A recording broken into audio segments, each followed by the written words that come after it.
বাংলাদেশে ইউনূস সরকারের শাসনামল থেকেই ইউনূস সরকারের ভেতরকার অনিয়ম এবং দুর্নীতি তদন্ত এবং এর বিচারের একটা দাবি বিভিন্ন পক্ষ থেকে ওঠা শুরু হয়েছিল। এরপর নির্বাচিত সরকার হিসেবে তারেক রহমান সরকার গঠিত হওয়ার পর এই দাবি আরো বেড়েছে। কিন্তু তারেক রহমান সরকার বিভিন্ন পক্ষের করা মামলাগুলো আদালতে টিকতে না দেওয়ার ফলে এটা এক রকমের বোঝা যাচ্ছে যে বিএনপি সরকার আসলে ইউনূস সরকারের আমলের দুর্নীতি বা অবিচার অনিয়মের কোনো তদন্ত বা বিচার করবে না। কিন্তু সম্প্রতি সংসদে দাঁড়িয়ে বিএনপির প্রভাবশালী মন্ত্রী স্বরাষ্ট্রমন্ত্রী সালাউদ্দিন আহমেদ বলেছেন অন্তর্বর্তী সরকারের আমলের সকল অনিয়মের বিচার হওয়া দরকার, অনুসন্ধান হওয়া দরকার। কারণ ইউনূস সরকারের অত্যন্ত মিত্র ট্রান্সপারেন্সি ইন্টারন্যাশনাল বাংলাদেশ সম্প্রতি এক প্রতিবেদন দিয়ে জানিয়েছে যে বাংলাদেশে ইউনূস সরকারের আমলে যে ভয়াবহ দুর্নীতি হয়েছে সেটা নজিরবিহীন। এ অবস্থায় বাংলাদেশে একটি প্রকাশনী থেকে the Yunus files unmasking a fake saint নামে এমন একটা বই প্রকাশিত হয়েছে যে বইয়ে ইউনূস সাহেবের একটা বিশ্ববিখ্যাত চরিত্রের পেছনে কি ষড়যন্ত্র আছে সেগুলো তুলে ধরার চেষ্টা করা হয়েছে। এই বইয়ের অন্যতম লেখক বাংলাদেশের জাতীয় গোয়েন্দা সংস্থার সাবেক গোয়েন্দা আমিনুল হক পলাশ আমার সঙ্গে যুক্ত হয়েছেন। আমিনুল হক পলাশ দীর্ঘ সময় ধরেই ইউনূসের এসব নানা রকম ষড়যন্ত্র এবং অর্থকড়ি বানানোর বিষয়ে তদন্ত এবং অনুসন্ধান করে আসছিলেন। আমিনুল হক পলাশ, আপনাকে স্বাগত জানাই। আমিনুল হক পলাশ, কি আছে আপনাদের বইয়ে? এই যে আনমাস্কিং আ ফেক সেন্ট, মানে সারা পৃথিবী যাকে সাধু জানে আপনারা তার মুখোশ উন্মোচন করে দিয়েছেন এই বইয়ে বলে দাবি করে এরকম একটা শিরোনাম দিয়েছেন। ইউনূস ফাইলস বলছেন, মানে ইউনূসের কেলেঙ্কারির কি দলিল আপনারা হাজির করলেন যা আমরা জানি না? ধন্যবাদ আপু। আপনারা জানেন না বললে ভুল হবে, কারণ আপনার প্রোগ্রামেই তো আমি ইউনূসের দুর্নীতি নিয়ে কথা বলেছি। বাট আমাদের মূল উদ্দেশ্য যে জিনিসটা ছিল, দেখেন ইউনূস তো আসলে একটা মানে বাংলাদেশের একই সাথে বিশ্বের অনেকের কাছে এমন একটা চরিত্র ধারণ করে যে উনি গরিবের মেসিয়া, শান্তির দূত, এই ধরনের একটা বিষয়। বাট তার এই ফেক মুখোশটার আড়ালের সত্যটা কিন্তু বাংলাদেশের লিগ্যাল স্ট্রাকচারই প্রমাণিত হয়েছিল। He is a convicted criminal. তার শ্রম আদালতে শ্রমিকদের অধিকার লঙ্ঘনের দায়ে উনি সাজাপ্রাপ্ত হয়েছেন। আমাদের জননেত্রী শেখ হাসিনা একাধিকবার উনার দুর্নীতির কথা বলেছেন, মানুষজনকে সচেতন করার চেষ্টা করেছেন, এই পারসেপশন তো ছিল। তো তার ব্যাপারে কাজ করতে গিয়ে কিন্তু তার দুর্নীতি সংক্রান্ত অনেক বিষয় উঠে এসেছে, এবং এটা যে নতুন রিভেলেশন বা নতুন উঠে এসেছে তাই না। সেটা 2013 সালে বাংলাদেশ ব্যাংক থেকে এই ইউনূসের সকল প্রতিষ্ঠান সংক্রান্ত বিষয়ে একটা কমিশন গঠন করা হয়েছিল, যে কমিশনে স্বয়ং ইউনূস তার বক্তব্য প্রদান করেছিল এবং সকলের বক্তব্য নিয়েই কিন্তু সেই রিপোর্টটা প্রকাশিত হয়েছিল। অর্থাৎ বিষয়গুলো সেখানে ছিল, এবং আপনারা মানুষজন বিশ্বাস করতো না, বা মানুষজন অনেক সময় এগুলাকে হচ্ছে আপনার প্রতিহিংসা বা রাজনৈতিক উদ্দেশ্য প্রণোদিত এই ধরনের বিভিন্ন ধরনের ট্যাগ লাগাতো। কিন্তু 2024-এর 5ই আগস্ট পরবর্তী সময়ে 19 মাসে এই ইউনূসের অপশাসনের সময়ে বাংলাদেশের যে অবস্থা উনি করেছেন তাতে অনেকেরই কিন্তু তার ব্যাপারে মোহ এবং বিভ্রান্তিটা কেটেছে।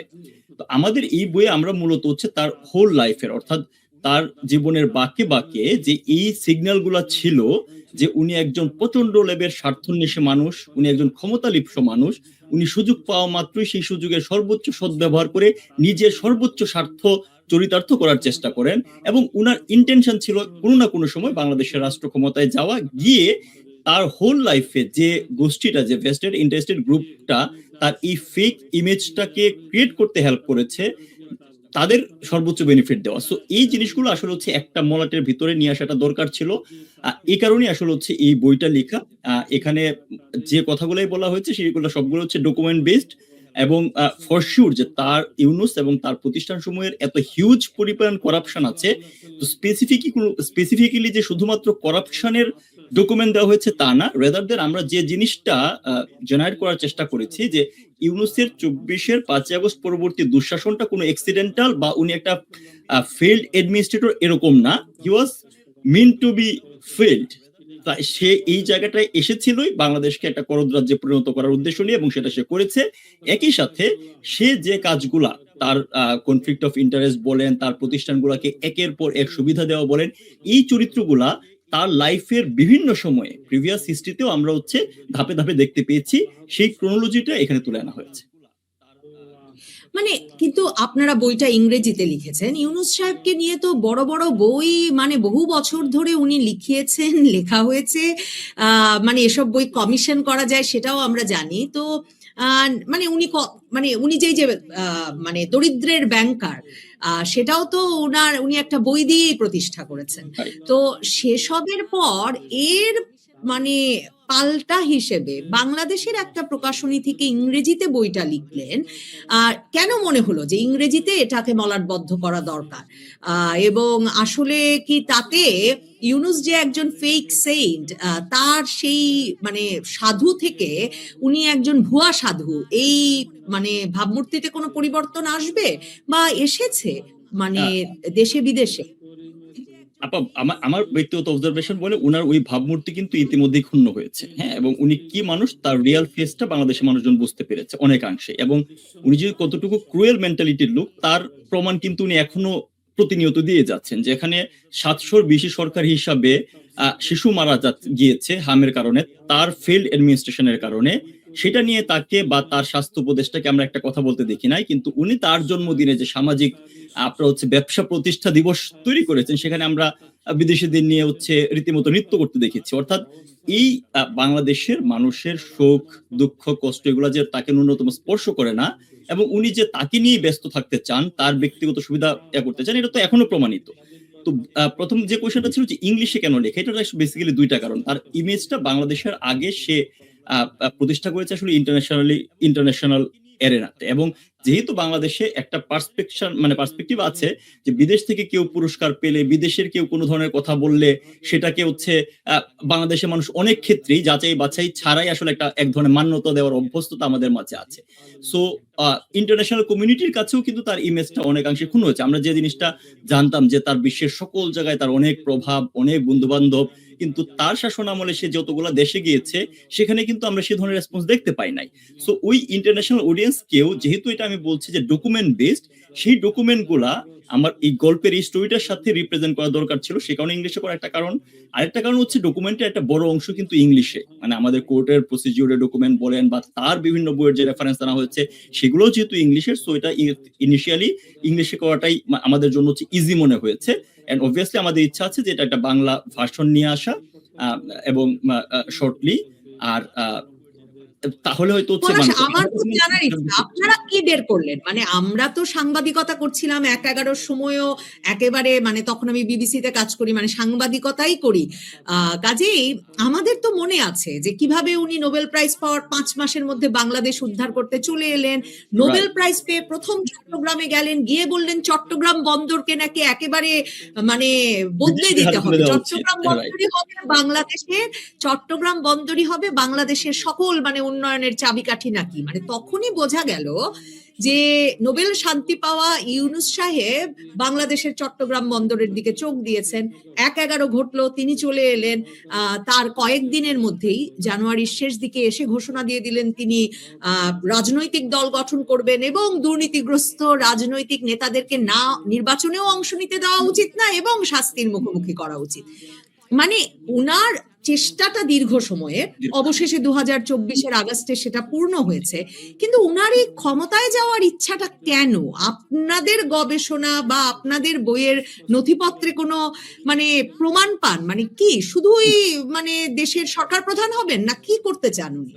না, এটা হচ্ছে আপনার কয়েকটা লেয়ার এটা হচ্ছে আনসার দেওয়া সম্ভব। প্রথমত যে জিনিসটা যে আমাদের বই আসলে হচ্ছে আমরা এই ডট গুলাই কানেক্ট করার চেষ্টা করেছি। যে ডটটা আপনি খুব সুন্দরভাবে বলেছেন যে একটা বড় ডট হচ্ছে যে মানুষজন মনে করে যে উনিও কিন্তু বলার চেষ্টা করে আমি আসতে চাই না, আমাকে জোর করে নিয়ে আসছে। কখনো বলে আসিফ ফোন দিয়েছে, কখনো বলে নাহিদ ফোন দিয়েছে। এ ধরনের ভাষণ তো একেকবার একেক রকম শুনছি। তো উনি কিন্তু তার ক্ষমতায় আসার এই চর্চা বা ইনটেনশনটা সবসময় ছিল। সেটা সে এরশাদের আমলেও কিন্তু একটা দল গঠন করার পরিকল্পনা করেছিল। মানে এরশাদের শাসন আমলে। হ্যাঁ, এরপরে হচ্ছে ৯৬ এ যখন হচ্ছে আমাদের ১ম কেয়ারটেকার গভর্নমেন্ট হয় সেটা তখন তাকে উপদেষ্টা উনি ছিলেন। একটু ফাস্ট ফরওয়ার্ড করে আসি, বাংলাদেশে একটা পিসফুল ট্রানজিশন হয়েছিল ২০০১ এর সময়। তখন তার কোনো রোল নাই। আবার ৬-৭ সালে আমরা তার রোল দেখতে পাই। সো এই ডটটা খুব ক্লিয়ারলি মেনশন করে যে বাংলাদেশে যখন প্রপার ডেমোক্রেটিক স্ট্রাকচার থাকে তখন আপনি ইউনূসকে কখনো পাবেন না। যখন একটা আপনার হচ্ছে নন ডেমোক্রেটিক স্ট্রাকচার বা মিলিটারি ব্যাকড সামথিং কোনো কিছু থাকে তখনই তার রাজনৈতিক আপনার হচ্ছে ইন্টেনশনটা জাগে। সো এটাকে আসলে আমরা হচ্ছে রিসিপ্রোকালি ভাইস ভার্সাও চিন্তা করতে পারি যে বাংলাদেশে স্বাধীনতার পরবর্তী সময়ে যে সময়টাতে যে এই মিলিটারি ব্যাক স্ট্রাকচার এসেছে তার পিছনেও তার একটা রোল সবসময় ছিল। এবং এই বইয়ে কিন্তু আমাদের একটা বড় চ্যাপ্টারই আছে পলিটিক্যাল ওডিসি নাম দিয়ে, যেখানে ক্লিয়ারলি আমরা হচ্ছে প্রমাণ সহ দেখিয়েছি। প্রমাণগুলো কি উইকিলিক্সে কিন্তু এই সংক্রান্ত প্রচুর ডকুমেন্ট আছে যে 2006-7 সাল সময়ে যে উনাকে প্রধান উপদেষ্টার আপনার পদ দেওয়ার অফার করা হয়েছে, উনি সেটা নেয় নাই। বিষয়টা কিন্তু এত মানে সহজ ছিল না।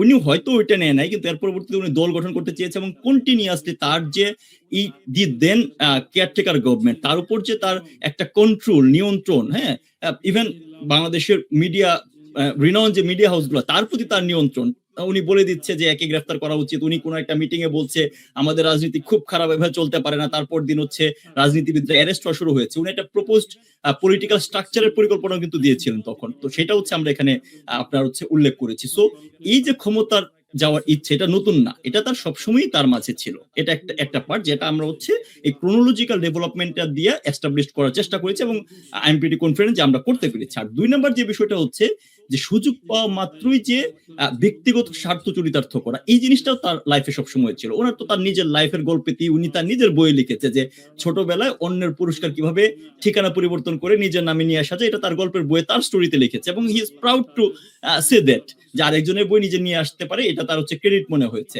আপনি দেখেন 1996 সালে উনি হচ্ছে তত্ত্বাবধায়ক সরকারের উপদেষ্টা ছিল। তখনই কিন্তু উনি আপনার গ্রামীণ কল্যাণ নামে একটা প্রতিষ্ঠান গ্রামীণ ব্যাংকের আন্ডারে গঠন করে ওই নোরার থেকে আসা 347 কোটি টাকার ফান্ড প্রথম সরিয়ে ফেলে।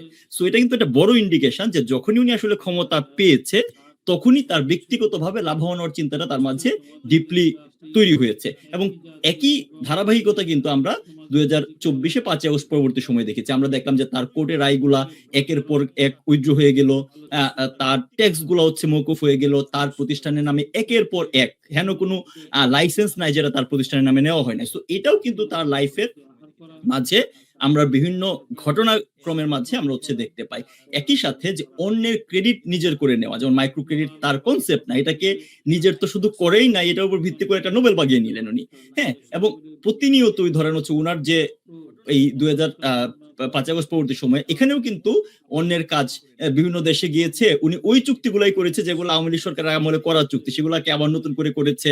কিছু কিছু কর্মযোগ্য তার 19 মাসে তো বাংলাদেশে একটা ন্যূনতম কোনো ডেভেলপমেন্ট ওয়ার্ক হয় না, কিন্তু আগের কাজগুলো সে উদ্বোধন করতে গিয়েছে। অর্থাৎ তার অন্যের ক্রেডিট নিজের করে নেওয়ার যে একটা অদম্য আগ্রহ, এটা হচ্ছে আমরা বই এই ক্রোনোলজিক্যাল ডেভেলপমেন্টের মাঝে দেখানোর চেষ্টা করেছি।